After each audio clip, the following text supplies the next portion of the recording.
Well, good afternoon and welcome. This is Voice of Rio, and I'm Dr. Catherine Clark, and I'm the interim president of the University of Rio Grande and Rio Grande Community College. Thank you for joining us again. And this afternoon I have with me Patrick Dengel, who is helping me with this interview today. And we are pleased to be able to interview Joe Perkins, and he is the executive director of Perkins Communications. But he's also going to let us know what PTV actually stands for. So stay tuned. We'll be back.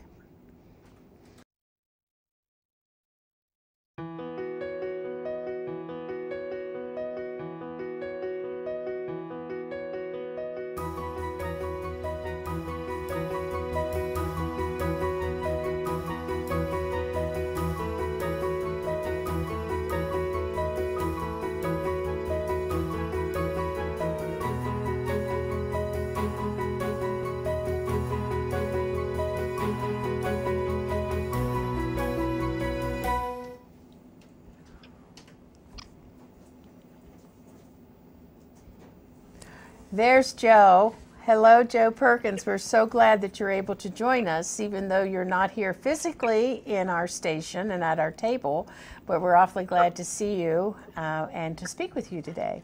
So in my first comments, I said that you are the executive director of Perkins Communications, and part of what you do is related to PTV. So we'll let you tell us what that means. Okay. Well, thank you for having me, and it's quite an honor, Dr. Clark. PTV is a labor of love at Perkins Communications. It's an amalgamation of all the technologies we had developed over, of course, a few decades, actually, starting with video on demand and a lot of interactive type of things before that word was popular. We have always done work with video technologies at Perkins Communications. And there was a time when our local public access channel, which covers both Trumbull County, Ohio, and also all of Youngstown City, was in danger of going not out of business. There's no business there, but was in danger of being taken off the air. The schools did not have who had been running it, did not have the resources to continue. Because we had worked with them so frequently on video technology with their students, they asked us if we could take it over. And we said, okay, we'll try that. That was in 2008. We've been doing it ever since. Unbeknownst to us how much work that would be. But the station is a labor of love. The service we provide to the community is that anyone can submit a video compilation to us, and we will broadcast it on cable television channel. It's a real cable TV channel. It's a free speech channel. There's no censorship. Everyone's welcome to submit, regardless of their opinion, viewpoint, or what it is they want to tell their neighbors. So that's what PTV is. It's our public television. We're kind of blessed to have that responsibility.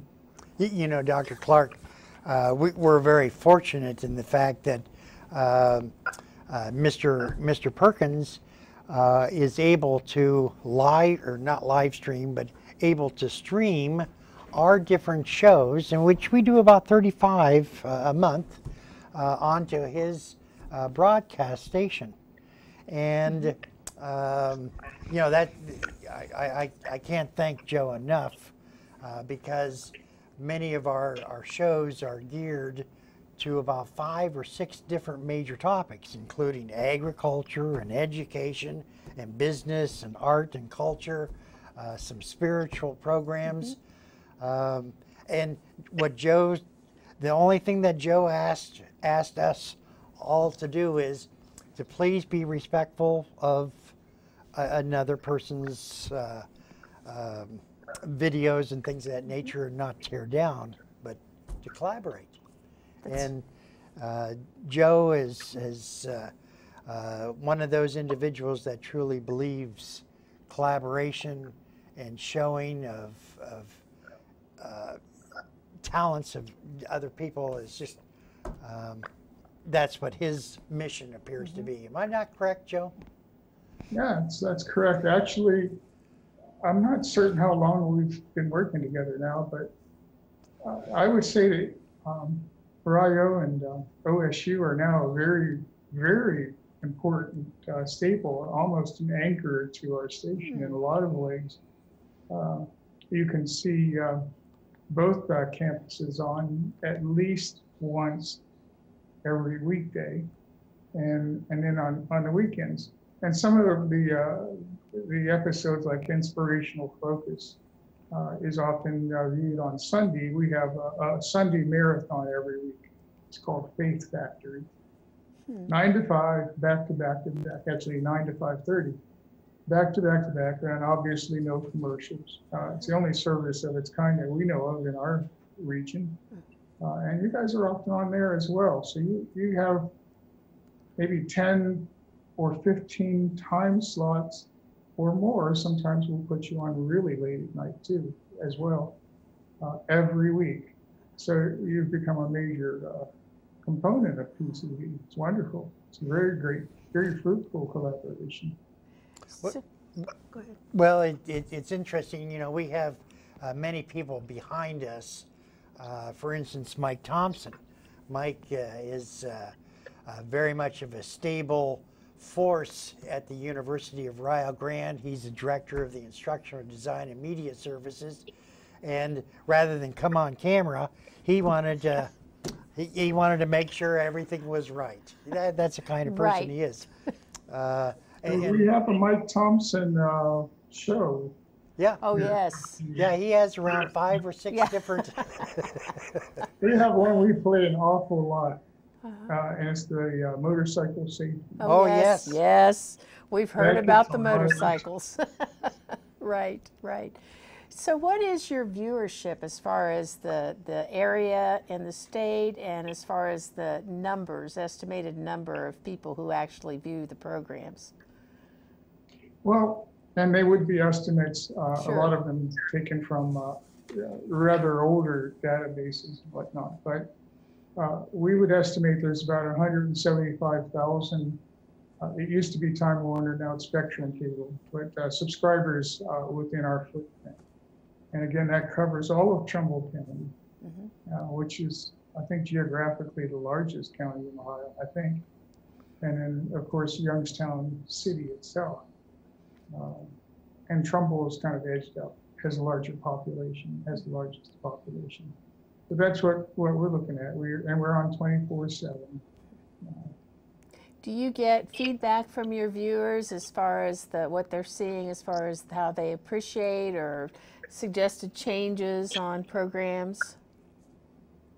Yes. We get some of the oddest feedback. I've been in broadcast. And it's really strange. And it's wonderful because they obviously take ownership of this channel. They will tell us what they want to see and when they want to see it.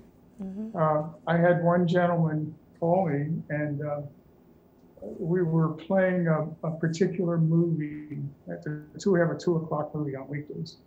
And we had a technical glitch, and nobody caught it here. It just went to black, and he called and was letting us know in no uncertain terms that he really was disappointed that the movie was interrupted. I said, "Okay, sir, what time would you like to see it?"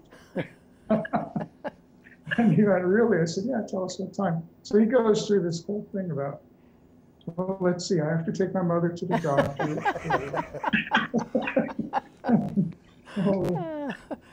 And he calls periodically since then. That's been decades. We have folks that tell us that we should establish an online presence with Facebook and things like that, which we go, no, we don't need that because we are a TV station, and they always lots and lots of feedback. And I can't think of anything that's been negative. The whole time that we've been running it, we've been pretty supportive.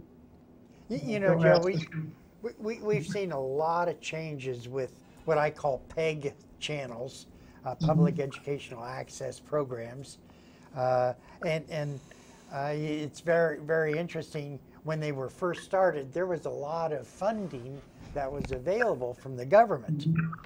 and then some of the stations like NPR and other places, everything sort of gravitated the flow of money to the larger stations. And the smaller stations, you know, like Rio Grande Cable Access, PTV, we're sort of dependent upon the viewership, but also dependent upon other kinds of income. And, you know, is there a lot of support, financial support for your program? Or are you dependent upon the welfare of people? Yeah, it's as I said, a labor of love.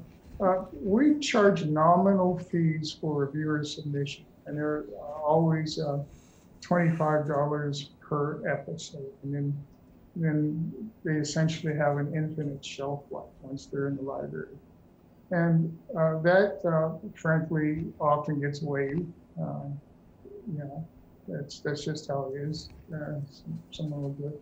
But the reason that exists is actually our very first week in operation, a lady from Akron, which is outside of our viewership area, asked if she could submit videos to us. And we said, yeah, sure. And what's it cost? Well, it doesn't cost anything.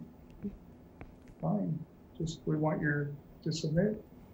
She came over with 52 DVDs. So we instituted $25 per title. Understand. That obviously is not going to add up. Understand. And it's not a recurring fee, it's a one-time fee to load the video onto our servers, and then, you know, we schedule things again with pretty much an infinite shelf life. So your viewers can actually tell you what they would like to see, but it sounds like they can also offer to be part of the programming, correct? I mean, if they have Yes. something that they would like to offer for you to show, then they can also do that. Yes, at its best, we'd have, you know, like 100% viewer submitted thing. That would be wonderful. They can also submit in several different ways.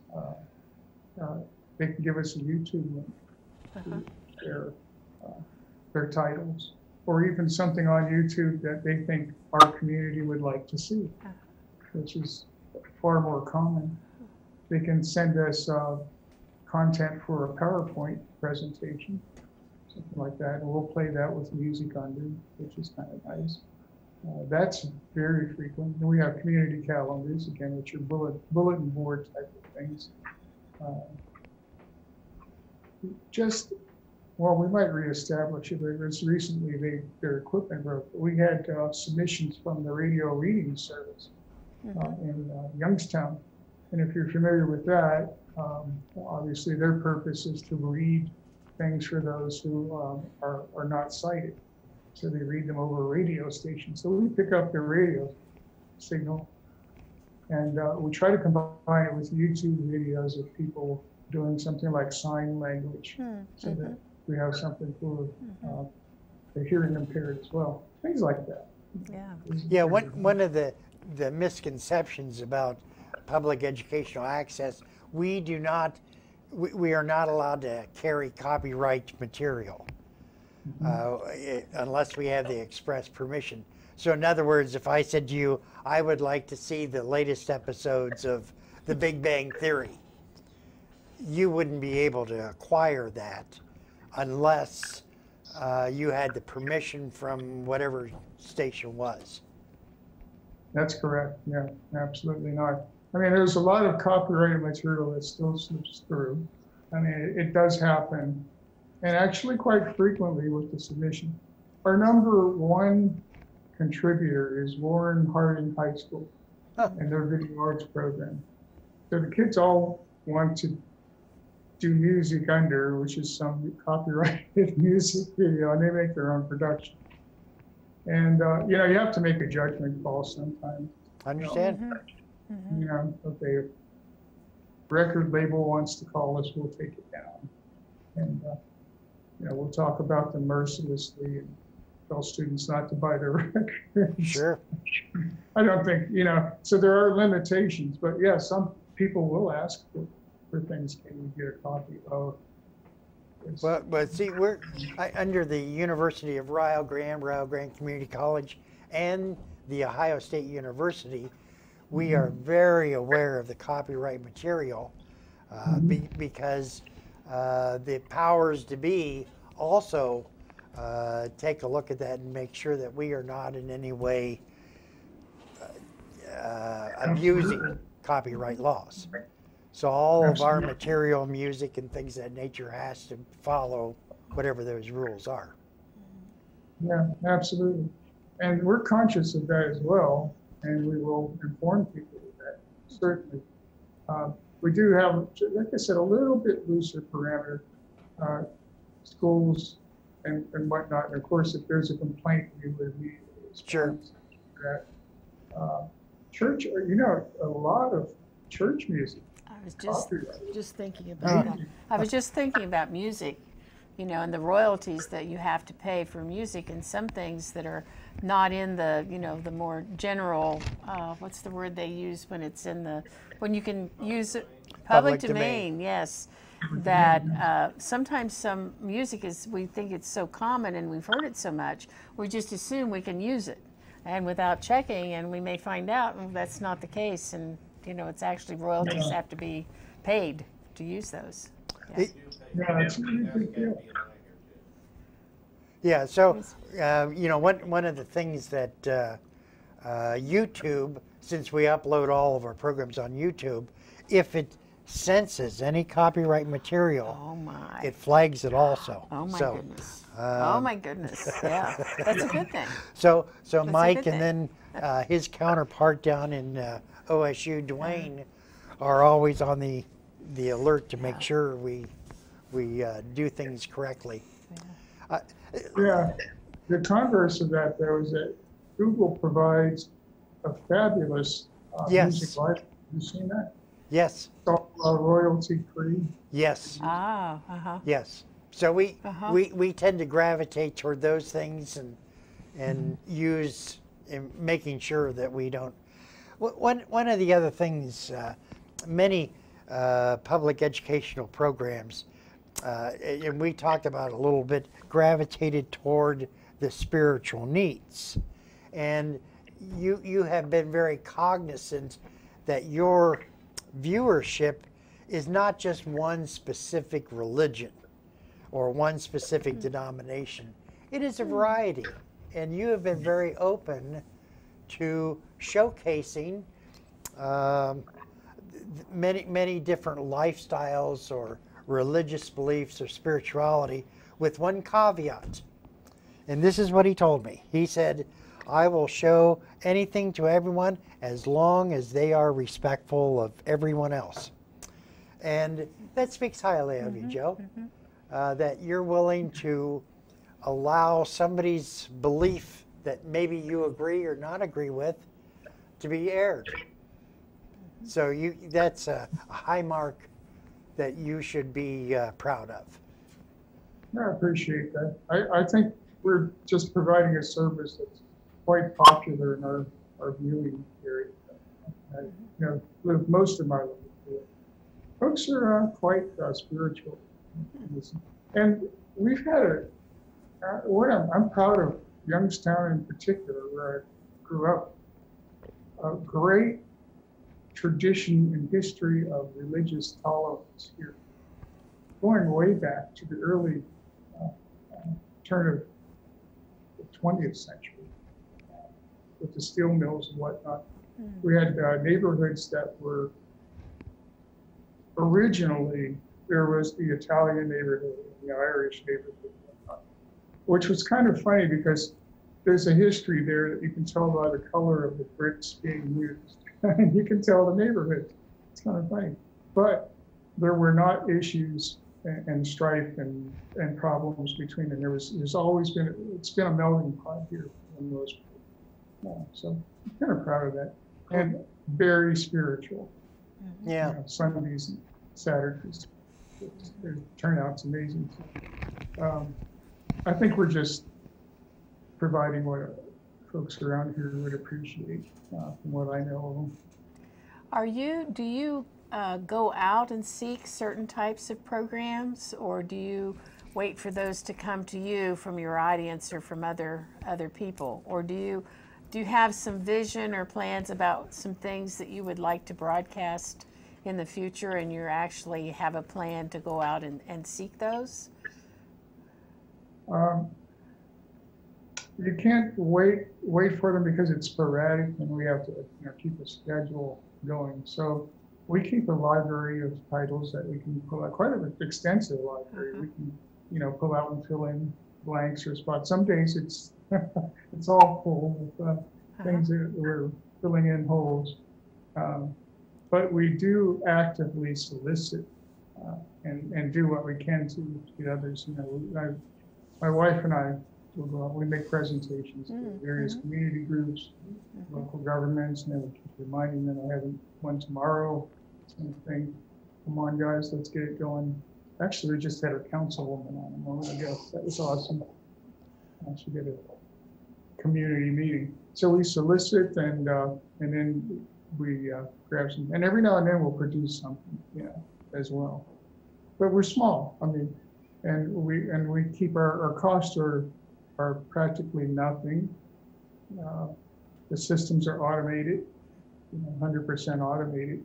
We have to feed them and maintain them. That makes it a little bit simpler to. Well, one of the backgrounds that you have been involved with has been electronic engineering and computer programming. And it's interesting, Dr. Clark. He set up a system that I send 10 different channels, 10 different programs to him, and he has a program that automatically goes through all the words that I say and picks those up and then sets them out on the schedule. I think that's just fantastic. It would be nice to have your genius as far as. Yeah, right. That was, tell you what, Patrick, that was a nightmare. Now the truth comes out. Yeah. And you don't want to do it again. Right? Those are some all-nighters. So I'm the cause of some of your hair being lost out? No, pretty much. Oh no, it's him again. Family didn't recognize me any longer, that kind of stuff. Well, I think Patrick mentioned the PEG channels, and can you tell us what the difference is between, there's public, educational, and government? And could you explain a little bit more, give us some clarity about what the difference is in those three? Okay. Well, we are the public channel. Recently, for some reason, we're winding up on TV guides as community access. I don't know how that got started, but I see that in TV guides. But we're the public access channel, which is set aside as a free speech channel. People in the community and elsewhere, I mean, you're our community as far as we're concerned, can voice their opinions. Simple as that, without censorship, anytime, anywhere.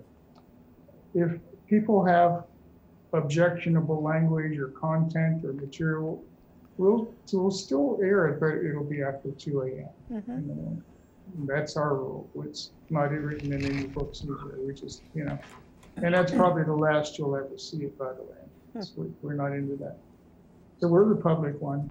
There's also a channel available for the use of education, which traditionally, at least around Northeast Ohio, that meant high schools would operate that channel for the benefit of education. Student videos, announcements, lots of billboards, about school closings and snow days or meetings and parent-teacher meetings, those kinds of things.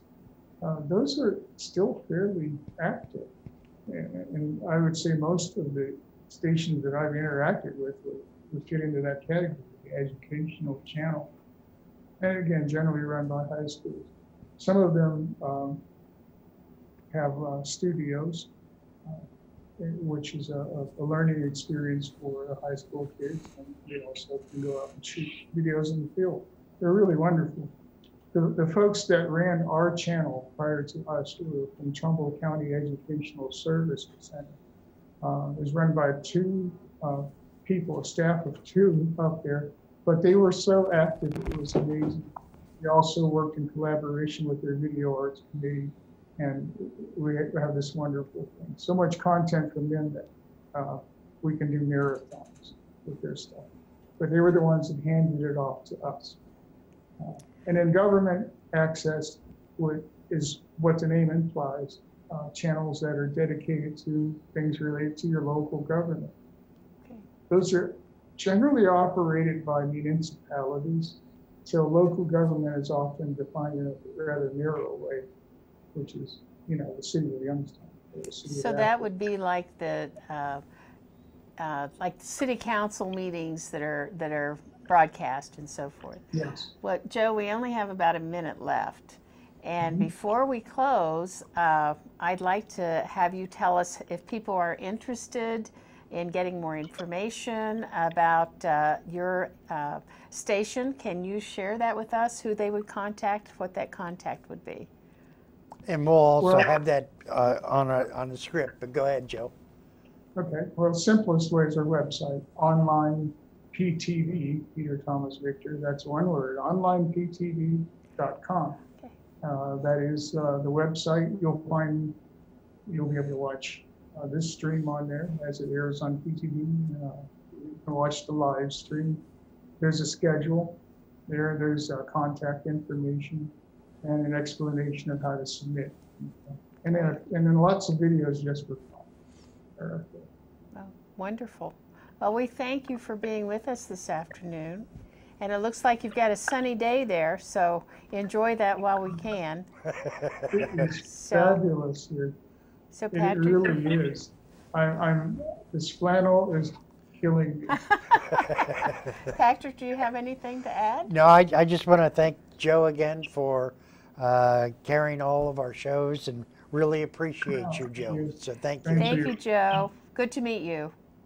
Good to meet you. Looking forward to seeing more of your submission. Thanks.